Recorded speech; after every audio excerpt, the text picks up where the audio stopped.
Have you spotted the target yet? Just got visual. Wunderbar. Good luck. And don't forget to get me the hands. I do love the hands.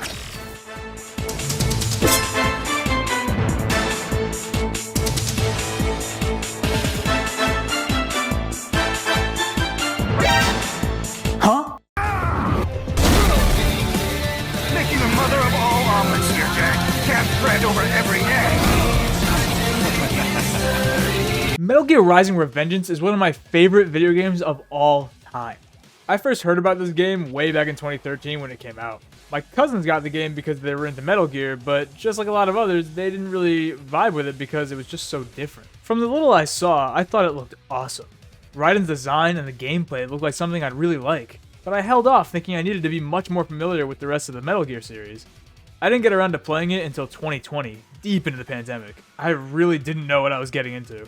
At this point, I just knew that I'd been meaning to try it, it was on Steam for like $7, and I had a few platinum games under my belt. Little did I know, that would be the best $7 that I would ever spend. In its relatively short 7-hour story, this game hit me with some of my favorite hack and slash gameplay on top of one of the best soundtracks I've ever heard in a video game. Like I thought, there were definitely some things in the story that referenced previous games, but nothing so in-depth that I couldn't understand the story.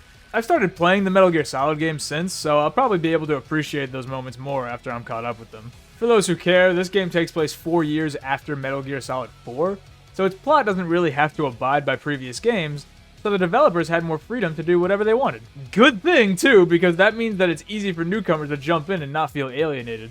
The story starts off with Raiden working for a private military company called Maverick, providing security detail for an African prime minister, when they're suddenly attacked by 2 cybernetically enhanced soldiers, Jetstream Sam and Sundowner. These two are from a PMC turned terrorist group called Desperado, whose mission is to keep the world in a state of conflict. Raiden jumps into action, but fails to save the Prime Minister, and then gets his shit rocked by Jetstream Sam, losing his eye and arm in the process.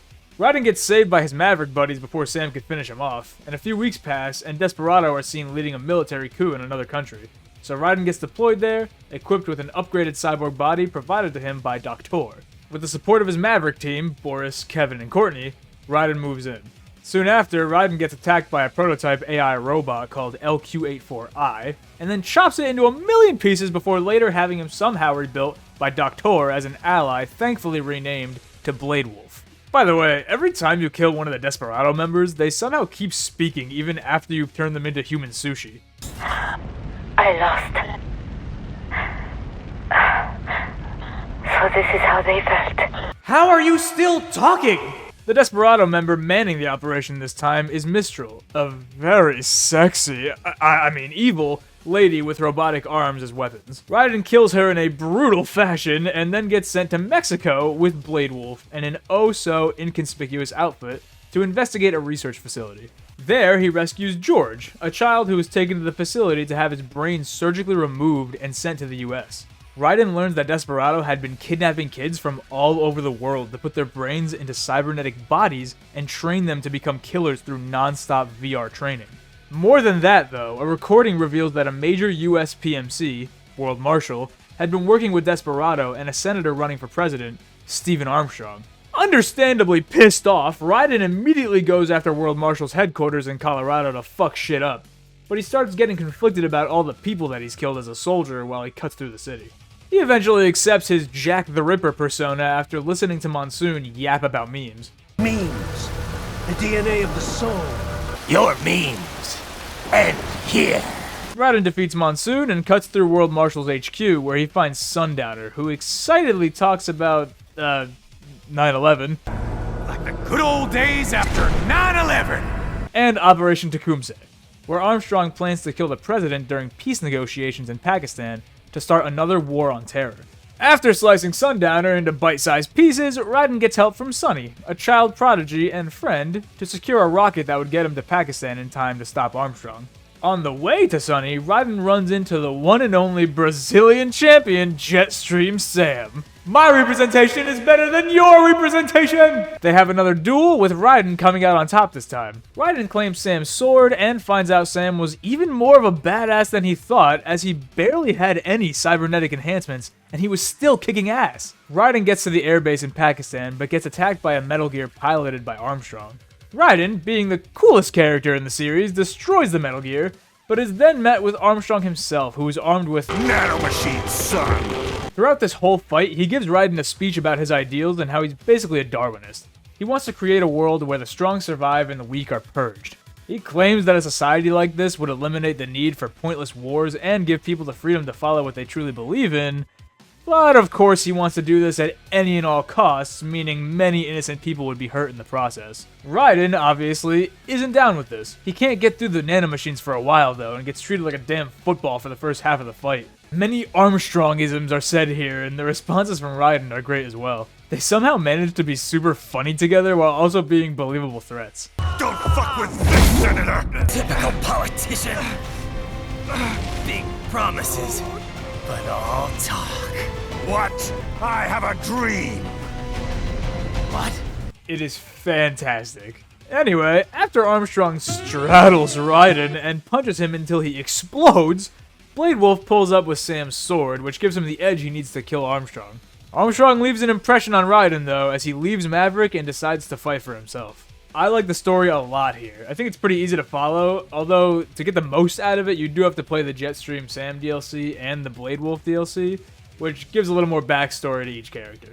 Simply put, Raiden is a badass. He's definitely going to be my favorite character in the series moving forward. Armstrong is easily the best villain in the game. There's just so much to love about him. His speeches are as impactful as they are hilarious, and his nanomachines outshine the members of Desperado and the other Metal Gears. Also, just want to say, I think this game looks pretty great visually. It's 11 years old, but I really don't think it's aged all that badly. I mean, just look at that smile. The gameplay, though? Oh my god, the Platinum blood runs deep here, and the game is all the better for it. It really is non-stop action. You are pretty much constantly slicing and dicing everything in your path the whole way through. The sheer spectacle of this game is off the charts. I mean, in the first 10 minutes of the game, you're pinned against a giant fucking Metal Gear, and you cut the bitch in half with ease. Not to mention the insanely good soundtrack playing in the background while you do so. Seriously, once you finish this game, the next thing you'll be doing is downloading all the boss themes on Spotify.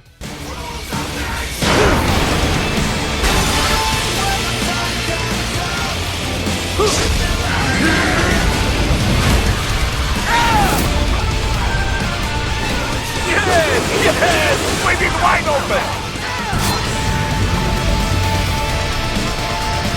Anyway, like I said, this game is all about combat. Say goodbye to the stealth that the Metal Gear series is known for, because this game is all about going in loud and proud. There are plenty of moves and combos you can pull off, and each new boss gives you a new secondary weapon. You can also upgrade your skills and attributes of each weapon. The thing is, there is no traditional dodge move in this game. Pretty much your only means of defense is the parry, but it's easy to execute and opens up enemies for counterattacks like the Zandatsu. I'd say Zandatsu is the most valuable skill you have next to the parry, but they kinda go hand in hand. Once your fuel meter is filled and you enter Blade mode, you have a chance to make a precise cut in an enemy to extract their electrolytes to regain all of your health and fuel. Yeah, electrolytes, let's get all the Gatorade jokes out now.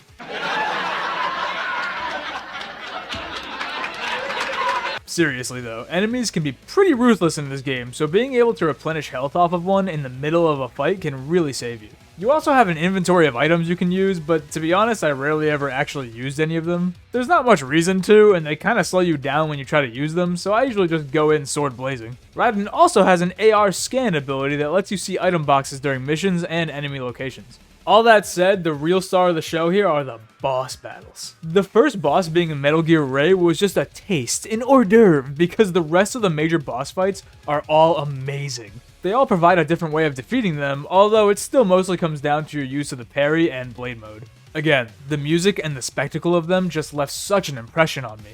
I mean, are you seeing this? Raiden suplexes a Metal Gear, rips off one of its ginormous blades, and then has a sword fight with said Metal Gear? Anyone who says this game is bad is a fucking liar.